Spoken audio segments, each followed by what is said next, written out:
Hello students, welcome to YouTube channel Gyan Guru academy. Students, आज आपकी जो ये वीडियो होने वाली है क्लास 12th के बच्चों की, यह बहुत ही आपकी वीडियो आज की डेडिकेटेड होने वाली है बच्चों, क्योंकि इस वीडियो में हम पढ़ने वाले हैं हिंदी। अब बच्चों, क्लास 12th की हिंदी में आप लोग को मैं आज पढ़ाने वाला हूँ जो आप लोग का क्या होता है, गद्य का विकास होता है, ठीक है, और पद्य का विकास होता है बच्चों। तो आज मैं आप लोग को क्या पढ़ाने वाला हूँ, विकास पढ़ाने वाला हूँ बच्चों। क्या पढ़ाने वाला हूँ? विकास पढ़ाने वाला हूँ। तो आप लोग को जैसा कि पता है कि विकास से किस तरह का प्रश्न बनता है, चाहे वह गद्य का विकास हो या पद्य का विकास हो, तो 5-5 नंबर का प्रश्न आप लोग का दोनों से ही बनता है। तो यहाँ पे आप देख सकते हैं कि मैं आप लोग को यहाँ पे क्या पढ़ाने वाला हूँ, गद्य साहित्य का विकास, ठीक है। और इस पे जितने भी आधारित प्रश्न होंगे सारे प्रश्नों को हम हल करेंगे, ठीक है। कई वीडियो जो बन सकती हैं इसकी हो सकता है। और इस वीडियो में मैं आप लोग को 30 प्रश्न, आप लोग को इम्पोर्टेंट 30 प्रश्न हल करवाने वाला हूं। तो ये वीडियो आपकी बहुत ही डेडिकेटेड होने वाली है, क्योंकि 5 नंबर का आप लोग का ये पूछा जाता है हिंदी गद्य के विकास से, और 5 नंबर का आप लोग का पूछा जाता है हिंदी गद्य के और पद्य के, यानी पद्य से 5 नंबर, गद्य से 5 नंबर। तो बच्चों, आज हम शुरू करेंगे जो क्वेश्चन सीरीज, वह गद्य साहित्य का विकास के अति लघु उत्तरीय छोटे छोटे प्रश्नों। उसके बाद हम शुरू करेंगे एमसीक्यू यानी कि बहुविकल्पीय प्रश्नों को। तो बच्चों, आज की वीडियो को पूरा देखिएगा ताकि आपको समझ में आ सके। तो पहले मैं बताता हूँ कि कैसे क्वेश्चन बनते हैं और सिलेबस में क्या है। तो यहाँ आप देख सकते हैं बच्चों, यहाँ पे सिलेबस दिया हुआ है। जो नया आप लोग का 70% पढ़ना है, 30% काट कर यहाँ पे सिलेबस में कहा गया कि हिंदी गद्य का विकास, ठीक है, पर आधारित जो प्रश्न होंगे वह 5 नंबर के बनेंगे, और पद्य के विकास से भी आप लोग का कितने नंबर का बनेगा, 5 नंबर का। तो बच्चों, शुरू करेंगे इसी को, ठीक है। पूरा सिलेबस हमने आप लोग को बता दिया है। अभी तक आपने वो वीडियो नहीं देखी है सिलेबस की, तो जाके उसे आप देख लीजिए। और यहाँ पे आपको मैं बताने वाला हूँ किसके बारे में बच्चों, गद्य के विकास को पढ़ाने वाला हूँ। तो बच्चों, प्रश्न कैसा बनता है यहाँ पे आप देख सकते हैं। यहाँ पे मैंने एक पेपर ले रखा है प्रीवियस ईयर का। यहाँ पे आप देख सकते हैं कि प्रतिदर्श प्रश्न पत्र 2020 कक्षा 12 हिंदी का जो है, यहाँ पे समय आप लोग का 3 घंटा होता है, 15 मिनट आप लोग को पढ़ने के लिए होता है, ठीक है। और पूर्णांक आप लोग के 100 नंबर के होते हैं। तो बच्चों, यहाँ पे जो आप लोग का प्रश्न संख्या 1 बन रहा है, यहाँ पे आप देख सकते हैं प्रश्न संख्या 1 जो आप लोग का है, यह क्या होगा कि आप लोग का पूरी तरह से गद्य पर आधारित है। उक्ति प्रकरण के रचनाकार क में देख लीजिए 4 ऑप्शन है यहाँ पे आप लोग का, ठीक है। उसके बाद ख में भारतेंदु युग की पत्रिका है। उसके बाद आप देख सकते हैं ग में हिंदी गद्य साहित्य के द्वितीय उत्थान का प्रारंभ हुआ। और यहाँ पे घ में आप देख सकते हैं सेवा सदन के रचनाकार हैं। यहाँ पे देख लीजिए सेवा सदन के रचनाकार हैं। और यहाँ पे अन्य में आप लोग का दिया है हिंदी की प्रथम आधुनिक कहानी होने का श्रेय दिया जाता है। तो बच्चों, इसी तरह के क्वेश्चन बनता है। उसी तरह से प्रश्न संख्या 2 भी आप लोग का 4 पार्टों में बनेगा। 4-5 प्रश्न बनेंगे आप लोग के, 5-5 नंबर के, एक नंबर के आपके कितने प्रश्न बनेंगे, आपके 5 प्रश्न बनेंगे बच्चों। ये आदिकाल का ग्रंथ नहीं है। अष्टछाप में कवियों का संबंध भक्ति काल की और श्रृंगार वात्सल्य रस के अमर कवि हैं। यहाँ पे आप देख सकते हैं चाँद का मुंह टेढ़ा रचना की विधा है, और कबीरवाड़ी के डिटेक्टर हैं कथन है।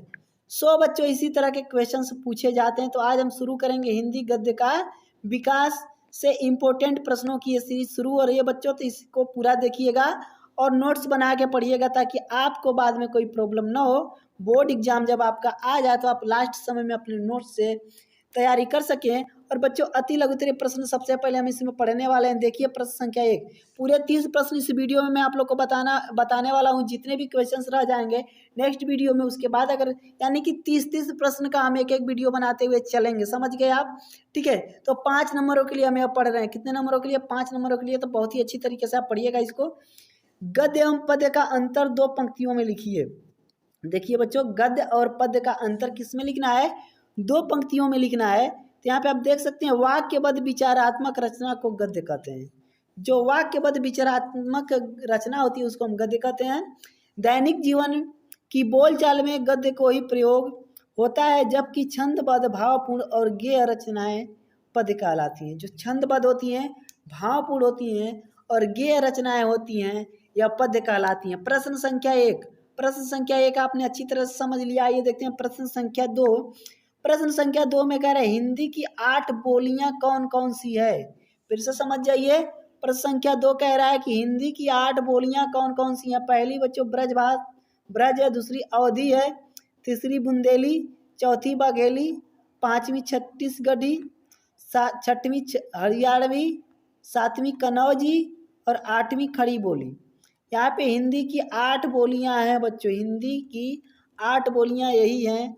अब प्रश्न संख्या 3 की बात कर लें तो प्रश्न संख्या 3 में क्या कहा जा रहा है, हिंदी गद्य के प्राचीनतम प्रयोग किन भाषाओं में मिलते हैं। तो यहाँ पे उत्तर आप देख सकते हैं कि हिंदी गद्य के प्राचीनतम प्रयोग राजस्थानी और ब्रज भाषा में मिलते हैं। कहाँ पे मिलते हैं बच्चों, राजस्थानी और ब्रज भाषा में मिलते हैं।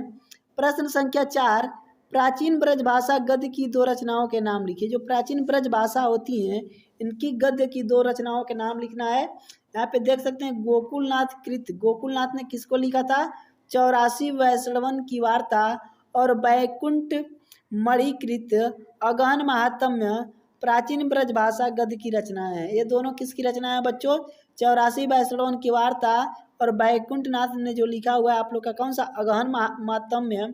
उसी तरह से बच्चों ये आप लोग का प्रश्न क्या था कि प्राचीन ब्रज भाषा गद्य की 2 रचनाओं के नाम तय हो गए आप लोग के प्रश्न संख्या 4 के। ठीक है, प्रश्न संख्या 4 के आंसर आपको मिल गए। प्रश्न संख्या 5 की तरफ चलें तो खड़ी बोली गद्य की प्रथम प्रमाणिक रचना तथा उसके लेखक का नाम व समय लिखिए। खड़ी गद्य, जो खड़ी, प्रश्न संख्या 5 देख लीजिए बच्चों। प्रश्न संख्या 5 में कह रहा है कि खड़ी बोली गद्य की प्रथम प्रमाणिक रचना तथा उसके लेखक का नाम व समय लिखिए। तो यहाँ पे बच्चों जो खड़ी गद्य की प्रथम प्रमाणिक रचना थी, जिसे प्रमाण मिलता है कि इसकी पहली रचना है, प्रमाण दिया गया है, और उसके लेखक का नाम, रचना और लेखक दोनों का ही नाम पूछा, और ये भी पूछा है कि यह कब की है, समय भी पूछा है। तो रचना था गोरा बादल की कथा, ठीक है, और लेखक थे जटमल। जटमल ने गद्य की यह पहली प्रमाणिक रचना लिखी थी जिसे प्रमाण मिलता है, और समय था सन 1623 ईस्वी। 1623 ईस्वी में गोरा बादल की कथा लिखी गई थी जटमल द्वारा, ठीक है, जिसे क्या कहा जाता है, हिंदी जो आपकी खड़ी बोली गद्य होती है उसकी प्रथम प्रमाणिक रचना का दर्जा दिया जाता है।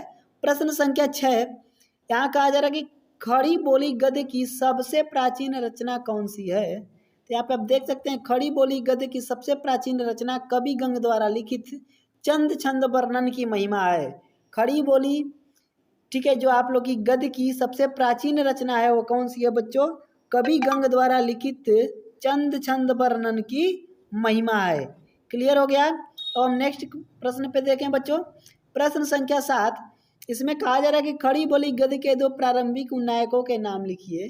खड़ी बोली गद्य के 2 प्रारंभिक उन्नायकों के नाम लिखिए। तो यहाँ पे उनके 2 प्रारंभिक उन्नायक हैं, कौन कौन से हैं बच्चों, सदल मिश्र और पंडित लल्लू लाल, ये दोनों प्रारंभिक उन्नायक हैं।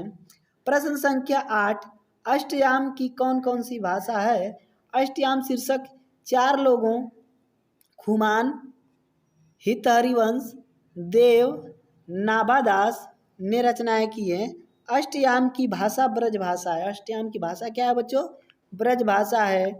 प्रश्न संख्या 9 की तरफ चलें तो प्रश्न संख्या 9 में कहा जा रहा है कि भारतेंदु से पूर्व हिंदी गद्य के 4 प्रवर्तक तथा उनकी रचनाओं के नाम लिखिए। भारतेंदु से पूर्व की, या कलकत्ता स्थित फोर्ट विलियम कॉलेज के उन 2 हिंदी शिक्षकों के नाम लिखिए जिन्हें खड़ी हिंदी गद्य का प्रारंभिक उन्नायक माना जाता है। या फिर प्रश्न ऐसे भी बन सकता है, लल्लू लाल किस कॉलेज में हिंदी अध्यापक थे, उनकी प्रसिद्ध रचना का नाम लिखिए।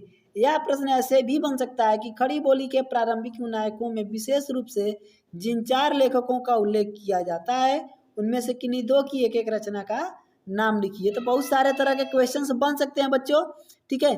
सभी प्रश्नों के जवाब जो हैं आपको यहाँ पे दिए जा रहे हैं कि भारतेंदु से पूर्व हिंदी गद्य के 4 प्रवर्तकों तथा उनकी एक एक रचनाओं के नाम है।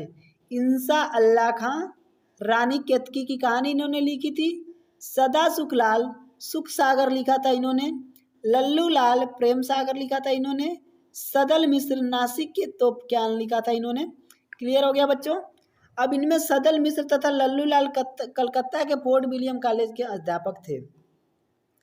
प्रश्न संख्या 10 की बात करें तो भारतेंदु युग के किन्हीं 2 लेखकों की 2 कृतियों का संक्षिप्त विवरण दीजिए। भारतेंदु हरिश्चंद्र, पहला क्या है बच्चों, भारतेंदु हरिश्चंद्र, जिनकी पहली रचना क्या है, वैदिकी हिंसा, हिंसा न बहुती, और अकबर और औरंगजेब। दो इनके हो गए।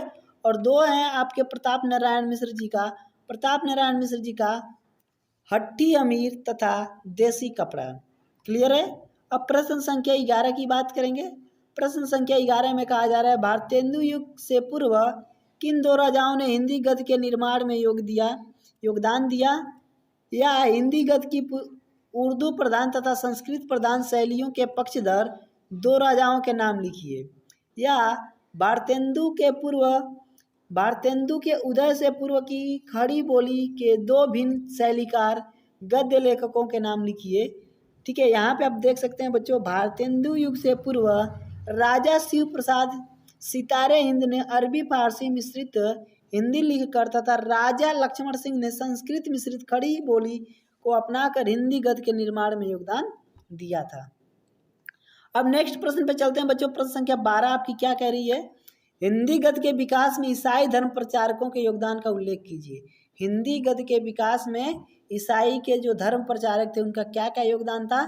ईसा पादरियों ने ईसाई धर्म के प्रचार के लिए बाइबिल एवं अन्य धार्मिक पुस्तकों का साधारण बोलचाल की हिंदी भाषा में अनुवाद करवाया था। प्रश्न संख्या 13 आप लोग का है बच्चों, भारतीय जागरण को देशव्यापी बनाने में किन संस्थाओं का योगदान दिया? किन संस्थाओं ने योगदान दिया? यहाँ पे आप देख सकते हैं वो संस्थाएं कौन कौन सी हैं आपकी? आर्य समाज, प्रार्थना समाज, ब्रह्म समाज, रामकृष्ण मिशन, थियोसोफिकल सोसाइटी, यही संस्थाएं हैं जिन्होंने क्या किया? भारतीय जागरण को देशव्यापी बनाने में विशेष योगदान दिया। अब प्रश्न संख्या 14 की बात करें। प्रश्न संख्या 14 में पूछा जा रहा है कि भारतेंदु के समकालीन या भारतेंदु युग के 4 गद्य लेखकों के नाम लिखिए। तो यहाँ पे 4 गद्य लेखक हैं बच्चों, पंडित बालकृष्ण भट्ट, प्रताप नारायण मिश्र, किशोरी लाल गोस्वामी, लाला श्रीनिवास दास। ये 4 के हैं भारतेंदु युग के गद्य लेखकों के नाम हैं। ठीक है, अब यहाँ पे बच्चों देख सकते हैं आपकी प्रश्न संख्या 15 कह रहा है खड़ी बोली गद्य का व्यवस्थित विकास कब हुआ? तो खड़ी बोली गद्य का जो व्यवस्थित विकास हुआ था वो भारतेंदु युग में हुआ था। कहाँ हुआ था बच्चों? भारतेंदु युग में हुआ था। प्रश्न संख्या 16 कि भारतेंदु युग की 2 पत्रिकाओं और उनके संपादकों के नाम लिखिए। भारतेंदु युग की 2 प्रमुख पत्रिकाओं के नाम लिखिए, 2 प्रमुख प्रसिद्ध पत्रिकाओं के नाम लिखिए। तो यहाँ पे देख सकते हैं ब्राह्मण प्रताप नारायण मिश्र द्वारा और हिंदी प्रदीप पंडित बालकृष्ण भट्ट द्वारा प्रकाशित हुई थी। प्रश्न संख्या 17 जो आप लोग का है, भारतेंदु युग के गद्य की मुख्य विशेषताएं बताइए। और यहाँ पे देख सकते हैं कि भारतेंदु युग के गद्य की प्रमुख विशेषताएं कुछ इस प्रकार हैं। पहला यह है कि भारतेंदु युग का गद्य सरस है, इनमें मुहावरों और लोकोक्तियों का अधिक प्रयोग हुआ है, इनमें तत्सम शब्दों के साथ साथ उर्दू, फारसी एवं अंग्रेजी शब्दों का भी प्रयोग हुआ है तथा इसमें व्याकरण की त्रुटियां हैं। प्रश्न संख्या 18 में पूछा जा रहा है भारतेंदु युग के किन गद्य विधाओं का विकास हुआ? भारतेंदु युग में नाटक, कहानी, उपन्यास, निबंध एवं गद्य विधाओं का विकास हुआ। प्रश्न संख्या 19 निम्नलिखित में से किन 2 पत्रिकाओं के संपादकों के नाम लिखिए?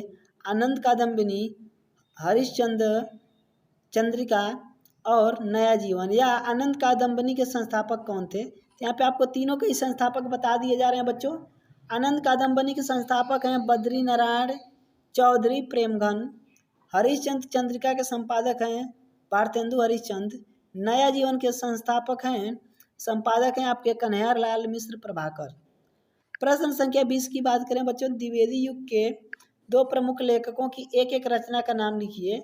द्विवेदी युग के प्रमुख निबंधकारों के नाम लिखिए। तो यहाँ पे आप देख सकते हैं बाबू श्याम सुंदर दास जिन्होंने साहित्य लोचन लिखा था, और आचार्य हजारी प्रसाद महावीर प्रसाद द्विवेदी जिन्होंने रसज्ञ रंजन लिखा था। अब प्रश्न संख्या 21 की बात करें बच्चों, तो द्विवेदी युग में प्रकाशित 4 पत्रिकाओं के नाम लिखिए। सरस्वती, मर्यादा, माधुरी और इंदु, ये चारों आपकी पत्रिकाएं हैं। सरस्वती, मर्यादा, माधुरी तथा इंदु। प्रश्न संख्या 22 द्विवेदी युग का समय बताइए, उस व्यक्ति का पूरा नाम बताइए जिसके कारण इसे द्विवेदी युग कहा जाता है। द्विवेदी युग का जो समय था 1900 से 1920 ईस्वी तक, और इस युग को आचार्य महावीर प्रसाद द्विवेदी के नाम पर द्विवेदी युग कहा जाता है। प्रश्न संख्या 23 आप लोग का कह रहा है बच्चों, द्विवेदी युग के किन्हीं 2 गद्य बताइए। द्विवेदी युग के हिंदी गद्य की विशेषताएं लिखिए। द्विवेदी युग का हिंदी गद्य व्याकरण, समस्त परिमार्जित तथा पद विन्यास व वाक्य विन्यास से युक्त है। इसमें औदात्य, पांडित्य एवं प्रवाह है। इसकी भाषा शैली अत्यंत परिष्कृत, सामासिक तथा प्रभावपूर्ण है। प्रश्न संख्या 24 शुक्ल युग को यह नाम क्यों दिया गया? तो हिंदी काव्य के छायावाद युग के समय को हिंदी गद्य साहित्य में शुक्ल युग कहा जाता है। ठीक है, यह प्रश्न ऐसे भी बन सकता है कि हिंदी काव्य के छायावाद युग के समय को हिंदी गद्य साहित्य में शुक्ल युग क्यों कहा जाता है? तो सन 1919 से 1938 ईस्वी तक के काल को हिंदी गद्य साहित्य के में आचार्य रामचंद्र शुक्ल के महत्वपूर्ण योगदान के कारण शुक्ल युग अथवा छायावाद युग के नाम से जाना जाता है। प्रश्न संख्या 25, आलोचना, नाटक, उपन्यास एवं कहानी के क्षेत्र में प्रसिद्ध शुक्ल युग के 3 गद्य रचनाकारों के नाम बताइए। तो यहाँ पे उत्तर आप देख सकते हैं। शुक्ल युग के 3 प्रमुख रचनाकार आचार्य रामचंद्र शुक्ल, जयशंकर प्रसाद और प्रेमचंद हैं, जो क्रमशः आलोचना, नाटक एवं उपन्यास तथा कहानी के क्षेत्र में प्रसिद्ध हैं। अब बच्चों बात करेंगे प्रश्न संख्या 26। प्रश्न संख्या 26 कह रहा है कि शुक्ल युग के प्रमुख गद्यकारों के नाम बताइए। उत्तर है आप लोग का जयशंकर प्रसाद, आचार्य रामचंद्र शुक्ल, बाबू गुलाब राय, नंद दुलारे वाजपेयी, महादेवी वर्मा, राय कृष्णदास, हजारी प्रसाद द्विवेदी आदि शुक्ल युग के प्रमुख गद्यकार हैं। अब प्रश्न संख्या 27 की बात करें तो यहाँ पे कहा जा रहा है कि शुक्ल युग के अन्य किन नामों शुक्ल युग को अन्य किन नामों से जाना जाता है? जो शुक्ल युग था उसको अन्य किन नामों से जाना जाता है? तो शुक्ल युग को छायावाद युग, प्रसाद युग एवं प्रेमचंद युग के नाम से जाना जाता है। प्रश्न संख्या 28, छायावाद युग के किन्हीं 2 नाटकों के नाम लिखिए। तो चंद्रगुप्त तथा अजातशत्रु ये 2 नाटक हैं। प्रश्न संख्या बच्चों आप लोग का जो यहाँ पे है प्रश्न संख्या 29, छायावाद युग में गद्य को समृद्ध करने वाले प्रमुख लेखकों एवं उनकी रचनाओं के नाम लिखिए। तो यहाँ पे है जयशंकर प्रसाद, जयशंकर प्रसाद ने चंद्रगुप्त लिखा था, प्रेमचंद ने गबन और गोदान, बाबू गुलाब राय ने मेरी सफलताएं तथा आचार्य रामचंद्र शुक्ल ने चिंतामणि आदि छायावाद युग में गद्य का समृद्ध करने वाले प्रमुख लेखक हैं। प्रश्न संख्या 30 जो कि आज का आप लोग का बच्चों आखिरी क्वेश्चन है, छायावाद युगीन किन्नी 2 ऐसे गद्य लेखकों के नाम बताइए जो कवि न हो। तो छायावाद युग गद्य लेखक राहुल संकीर्तन एवं बाबू गुलाब राय कवि नहीं थे। डियर स्टूडेंट्स, अब हम लोग का आज आप लोग का 30 प्रश्न का जो सेक्शन था वो खत्म हो रहा है। आज का जो आप लोग का सीरीज था क्वेश्चन सीरीज 30 प्रश्न हम आप लोग के लिए लेकर आए थे। बहुत ही इंपॉर्टेंट प्रश्न थे। इन्हें आप अपने नोटबुक जो आपकी है उसमें लिख कर याद कीजिएगा, ताकि आपको भविष्य में जब भी आवश्यकता पड़े तो बार बार वीडियो चला के ना देखना पड़े, आप अपने नोट से पढ़ लें और आप एग्जाम में अच्छा नंबर लेके आएँ। सो बच्चों, अभी तक आप हमारे चैनल पर नए हैं तो चैनल को जरूर सब्सक्राइब कर लीजिए और साथ ही बेल आइकन को भी दबा दीजिए, ताकि हमारे आने वाली वीडियो का नोटिफिकेशन आप तक सबसे पहले पहुंच सके। और अपने दोस्तों में शेयर कर दीजिए ताकि उनको भी इसका फ़ायदा मिल सके। चलिए मिलते हैं अगली वीडियो में, तब तक के लिए धन्यवाद।